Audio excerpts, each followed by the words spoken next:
நம் எல்லோருடைய வாழ்க்கையிலையும் ஏதோ ஒரு விஷயத்திற்காக நம்ம ஏமாற்றப்பட்டிருப்போம், காயப்பட்டிருப்போம், பல இடங்கள்ல கஷ்டப்பட்டிருப்போம். ஆனா நம்ம காயப்படுத்தினவங்க தான், நம்மளை கஷ்டப்படுத்தி அசிங்கப்படுத்தினவங்க தான் எதுவுமே நடக்காத மாதிரி நமக்கு முன்பாக வந்து நிற்கிறத சில தருணங்களில் பார்த்துருப்போம். அது எவ்வளவு ஒரு மன வலியும் வேதனையும் கொடுக்கும் தெரியுங்களா? அதை அனுபவிச்சவங்களுக்கு மட்டும்தான் அதை உணர முடியும்.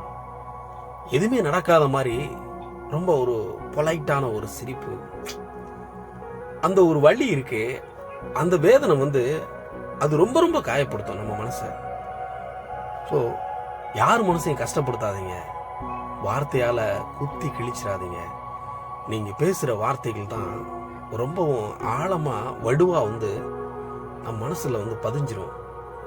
ப்ளீஸ் தயவு செய்து யாரையும் காயப்படுத்தாதீங்க, கஷ்டப்படுத்தாதீங்க. அழகான புன்னகையோட மௌனமாய் கலைந்து செல்வதை சிறப்பாக இருக்கும். தேங்க்ஸ் ஃபார் வாட்சிங்.